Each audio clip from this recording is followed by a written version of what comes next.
దండం పెట్టుకున్నాం. హైదరాబాద్ ఎర్రగడ్డ మెంటల్ హాస్పిటల్లో ఆవిర్భావ దినోత్సవ వేడుకల సందర్భంగా ఏర్పాటు చేసిన విందు భోజనంలో విషంగా మారింది.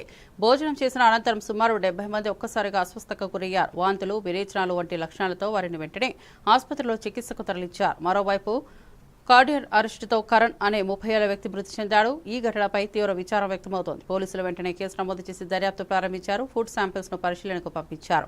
ఈ ఘటనపై స్పందించిన కలెక్టర్ అర్దీప్ అసలు కారణాలపై పూర్తి వివరాలను మీడియాకు వెల్లడించారు. బాధితులకు అవసరమైన మెడికల్ సహాయం అందిస్తున్నట్టు తెలిపారు. ఘటనపై మరింత లోతుగా విచారణ జరిపి బాధ్యులపై కఠిన చర్యలు తీసుకుంటామని హామీ ఇచ్చారు. ఫుడ్ పాయిజనింగ్ కానీ జరిగిందా లేకపోతే ఏమన్నా ఇష్యూ అయిందా అనేది కూడా మనకి నిర్ధారణ చేయడానికి అవి కూడా శాంపుల్స్ పంపించినాము. ఇన్ ద మీన్ వైల్ మనకు ఇక్కడ 70 మంది పేషెంట్స్ ఎవరైతే వారికి ఈ సిమ్టమ్స్ కనిపించినాయో వాళ్ళందరినీ కూడా అబ్జర్వేషన్లో పెట్టడం జరిగింది.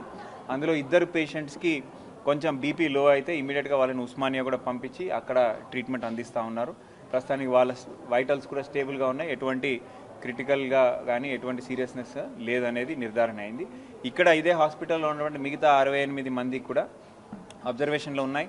2 స్పెషల్ అంబులెన్స్లు కూడా మన దగ్గర ఉన్నాయి. స్పెషల్ టీమ్ ఆఫ్ డాక్టర్స్ కూడా ఫ్రమ్ ఉస్మానియా నుంచి పిలిపించడం జరిగింది. పేషెంట్స్ ఆర్ స్టేబుల్, వాళ్ళ వైటల్స్ అన్నీ కూడా స్టేబుల్గా ఉన్నాయి. సో వాళ్ళ ప్రాణాపాయం కానీ ఎటువంటిది లేదనేది మనకు తెలుస్తూ ఉంది. But we wanted to understand the source of this problem. So అది ఒకసారి మనకి శాంపుల్స్ నిర్ధారణ అయినాక ఐపీఎం నుంచి వచ్చిన రిపోర్ట్ ద్వారా మనకు తెలుస్తుంది.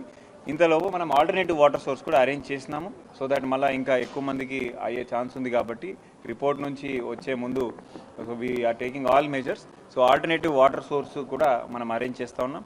అందరు అధికారులు ఉన్నారు, మనకి హెచ్ఎండబ్ల్యూఎస్ నుంచి వచ్చిండ్రు. అదేవిధంగా all from public health, from DME, all doctors, అందరూ అడ్మినిస్ట్రేషన్ అంతా కూడా అలర్ట్గా ఉంది.